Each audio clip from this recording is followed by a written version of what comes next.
Joining me now, the Lou Dobbs Tonight A-Team Democratic strategist Robert Zimmerman. Good to have you with us, my friend. Columnist Lehman College Journalism Department Chair Miguel Perez. Miguel, good to have you with us. Great to see you.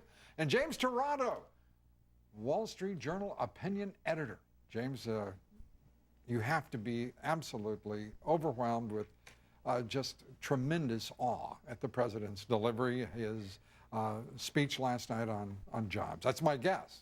I'm just guessing. Okay, I'm going to go out on a limb here and say I detect a hint of sarcasm there, Lou.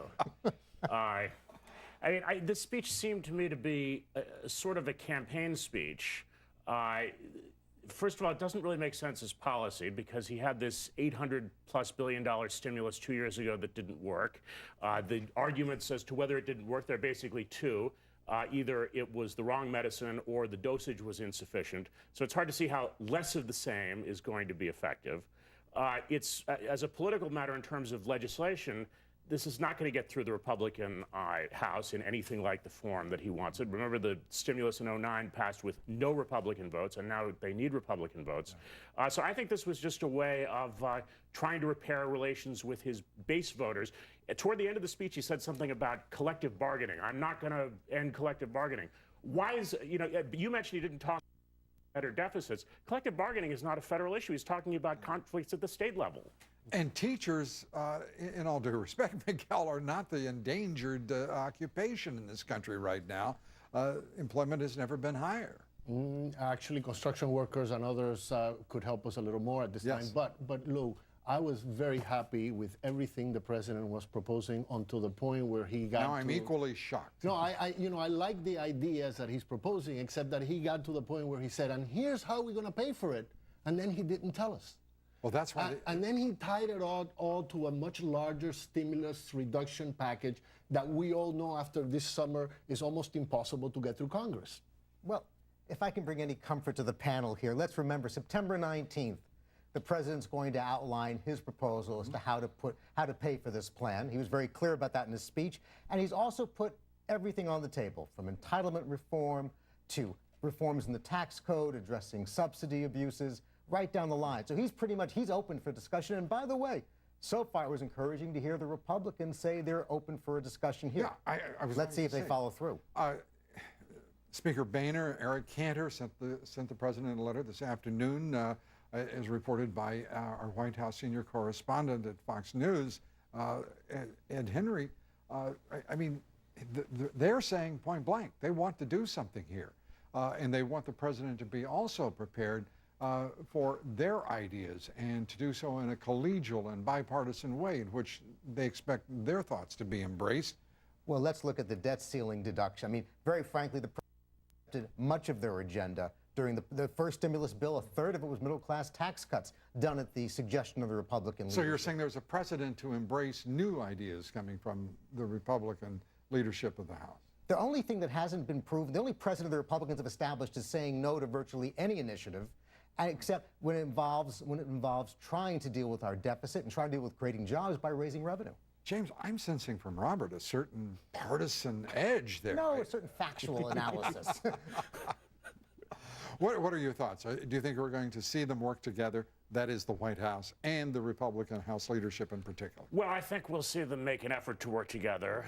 We will probably end up either seeing the whole thing break down, or if the president really feels like he has something to get something done, we'll go through the same thing we've been through twice this year already, which is there will be a lot of brinksmanship, and then in the end, the president will agree to something that's more or less what's acceptable to the Republicans. I'm going to take up the super committee, to whom the president has delegated responsibility for all of this and more. Back with the A-Team in 1 second. Stay with us.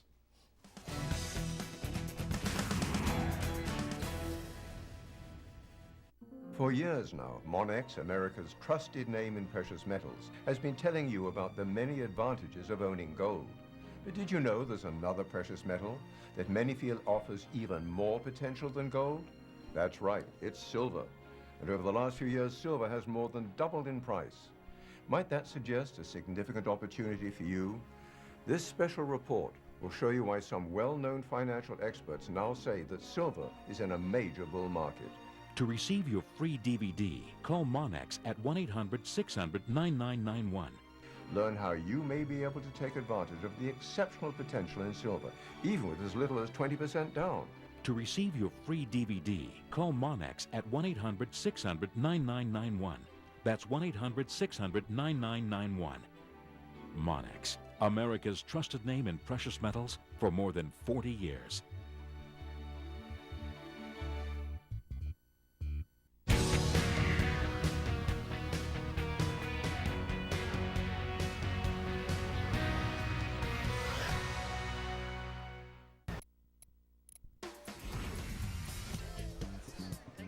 Break a leg. Thanks. We've got a 4:30 presentation. We are the 4:30 presentation. Easy does it. She's a big file. She needs time to buffer. Why is that network so fast? It's Optimum Wi-Fi. It's twice as fast as 3G, and it's free.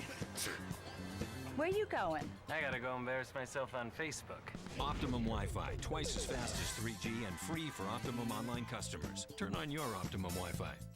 Hi, my name is Manny. And I'm Ernie. Welcome to City Paint. Stop. We can't keep showing that old commercial. We've changed, and City Paint and Ace Hardware has changed. You're right. We're now bigger and better, with aisles and aisles of everything for your home. Not just that, we've added a Benjamin Moore Color Preview Studio that has the perfect paint for your project. Watch for our monthly specials. City Paint and Ace Hardware. We're your home center. 130 Washington Street, Hoboken. Hi, I'm Raymond Fiore. My family and I are proud to celebrate 30 years of service to Hoboken's real estate community. Hoboken is our home.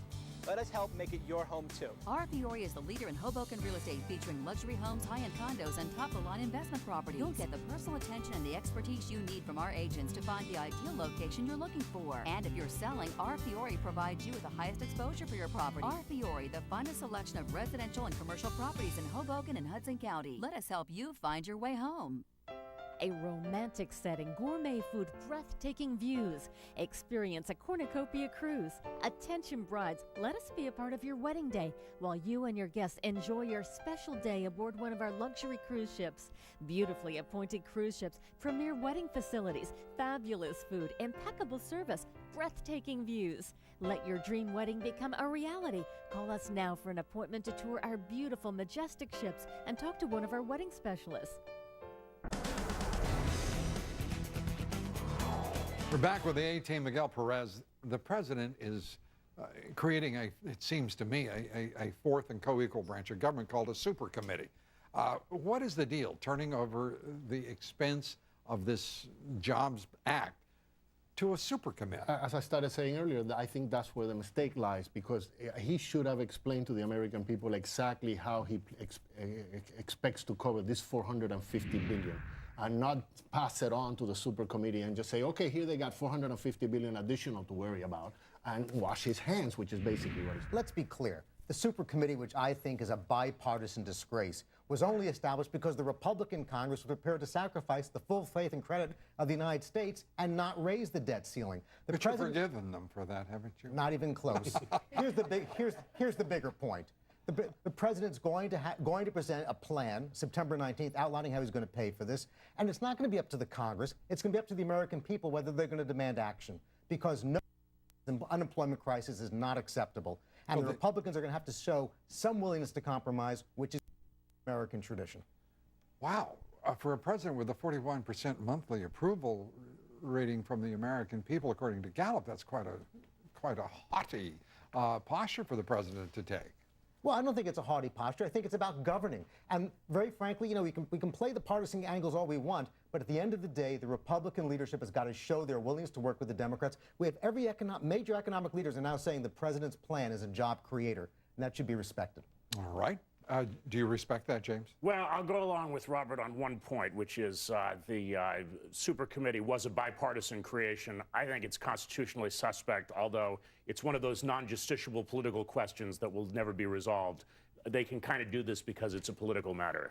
And because, for crying out loud, they want to and seek cover for everything for themselves and avoidance of consequence. Thank you very much, James. Appreciate it, Miguel. Thank you. Robert, thank you. And up next, an incredible story of perseverance in the wake of September 11th, how one company fought back. Edie Lutnick of the Cantor Fitzgerald Relief Fund is our special guest. Here next.